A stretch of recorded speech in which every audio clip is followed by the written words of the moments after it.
let's go right ahead and dive into the segment. So these trades, again, it's not necessarily that they were going to happen, but I feel like it's trades that inevitably should have happened for the better of either team. So it's like, depending on what team I'm talking about, it's going to end up being better for one team than it most likely will be for another. So the first trade that we are going to talk about is going to be about the Wizards, and in particular, trading away Kyle Kuzma and Malcolm Brogdon to go and play for contending teams. Now, why do I say this? So the biggest move that Washington had in this offseason was trading away a 23-year-old Denny Avdija, forgive me if I messed up that last name, over to Portland in exchange for Brogdon and some draft picks.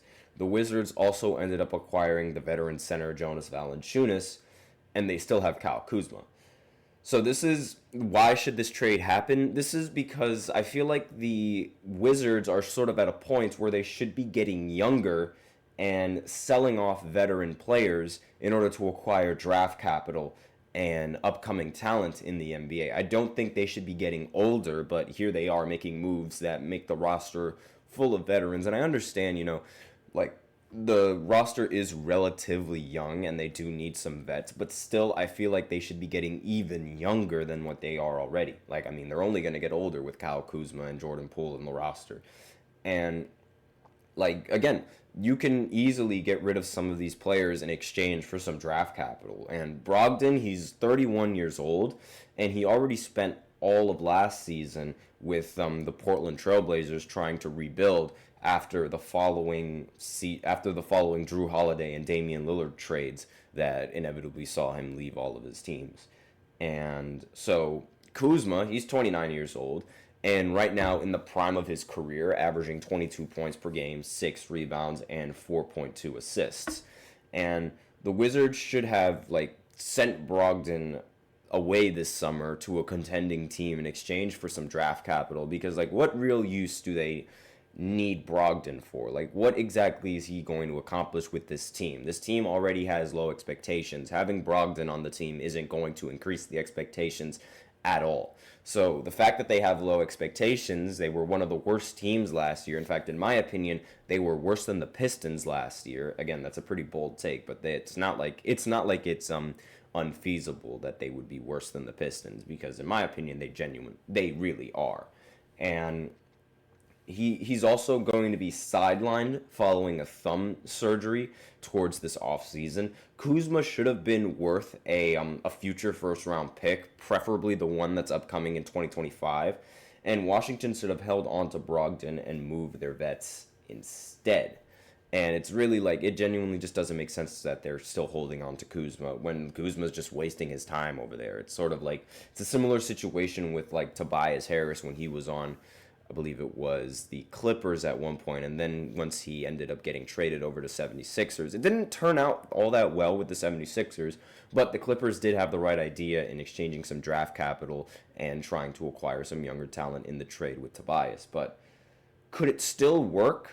Yes, but it's going to be at a cost. Brogdon's stock is going to be much lower now that he has a torn ligament and in his right thumb this past weekend and is recovering from surgery. The Wizards could still trade him at the deadline, though his value is probably going to be lower since he's on an expiring contract and could leave his new team in a few months. So it's not it doesn't really make sense to trade for him later in the season if you are a team that's going to be in trade talks with the Wizards.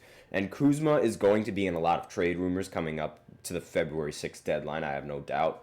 But he's going to be competing for touches with Jordan Poole, Valanciunas, and the number 2 pick, Alexander Sarr, and a lot of others like Tyus Jones. And I feel obviously Jordan Poole is not going to be able to get traded. His contract, no one is going to want to pay for that.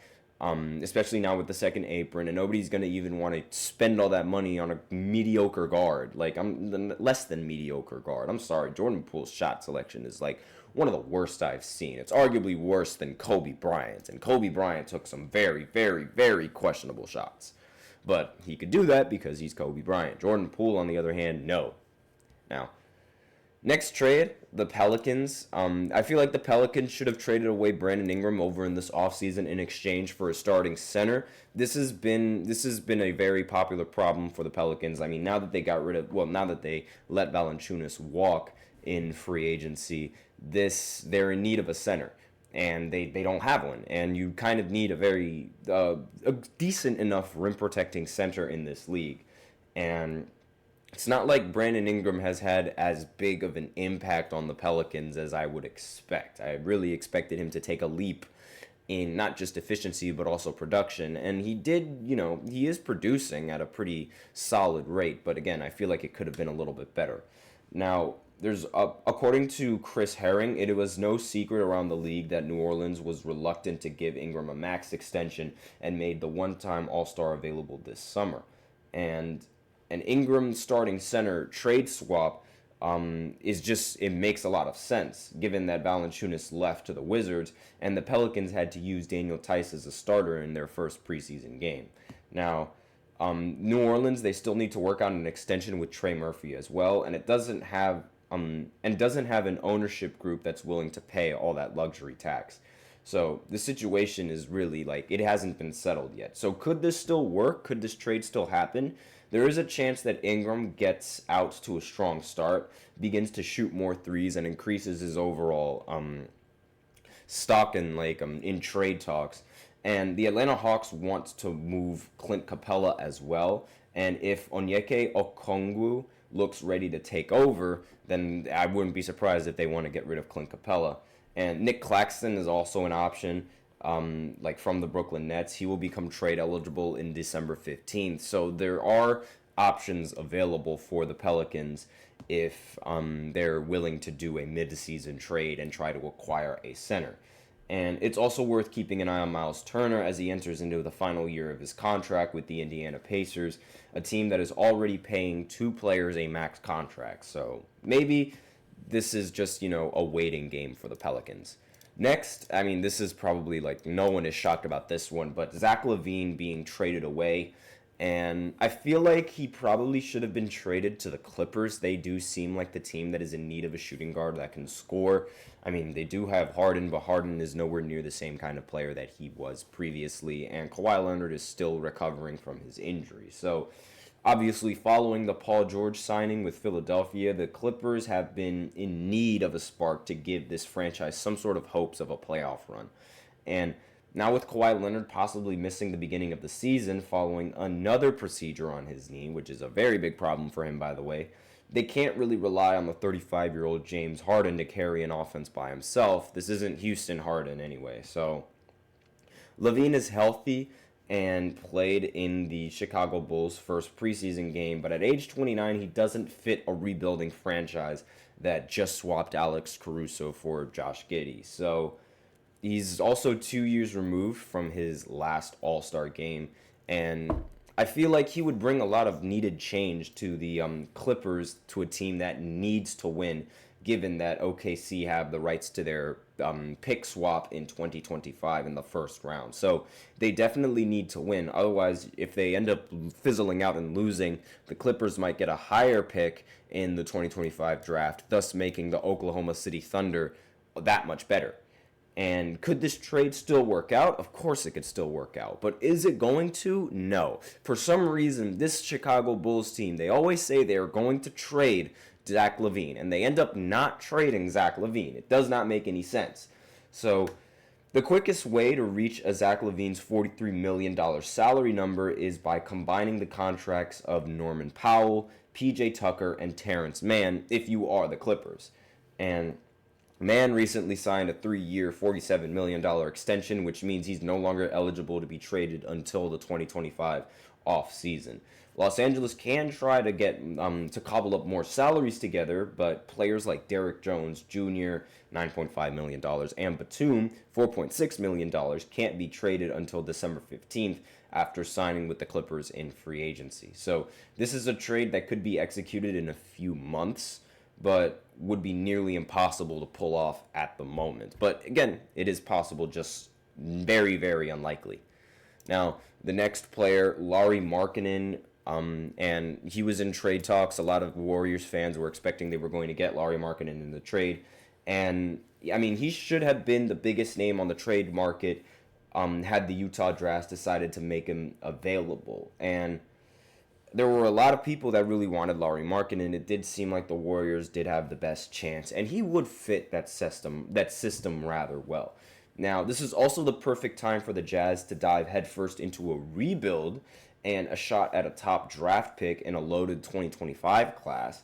However, I mean, they're hovering between 31 and 37 wins, which isn't enough in this Western Conference. And the past few seasons have resulted in 2 missed postseasons and no draft pick higher than the number 9 overall. So trading Markkanen to Golden State should have given Curry a true number 2 scoring option, given the fact that Klay Thompson left in free agency. And it would also allow the Jazz to tank and have a better shot at trying to get Cooper Flagg in this draft. So could this still work? No, it cannot.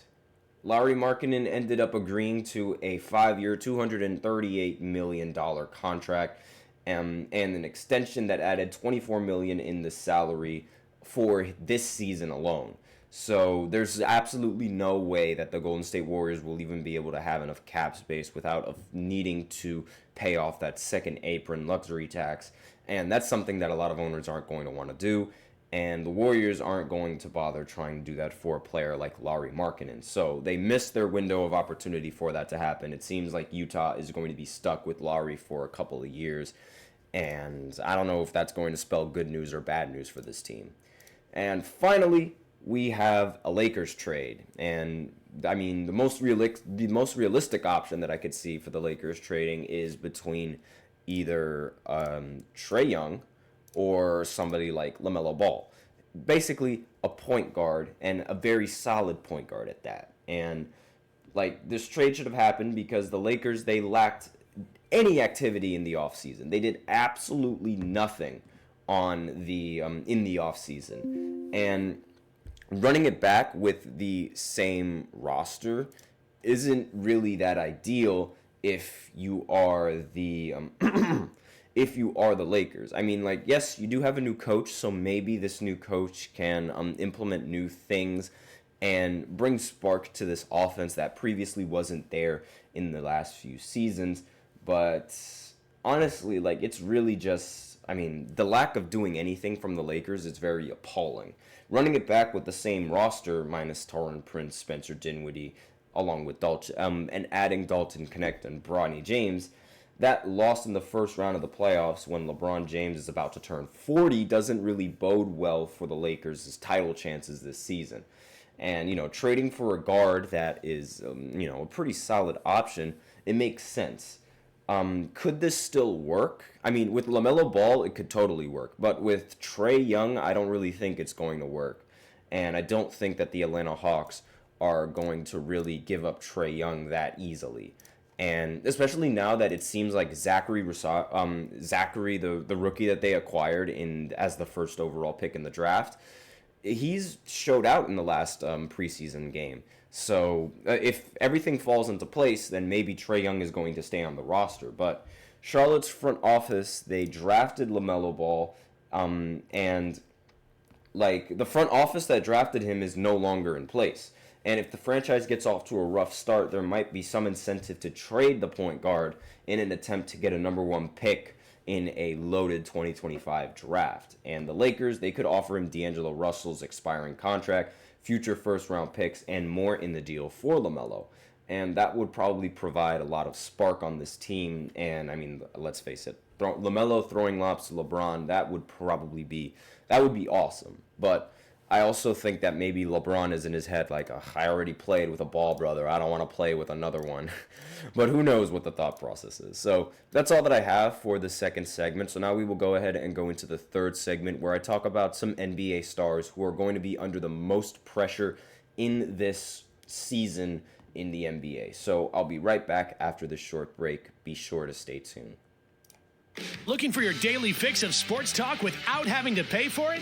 GSMC Sports Network is available on YouTube. Just search GSMC Sports Network. Get your fix of daily sports talk shows on YouTube, absolutely free. NFL, college football, NBA, MLB, MMA, UFC, fantasy football, and so much more.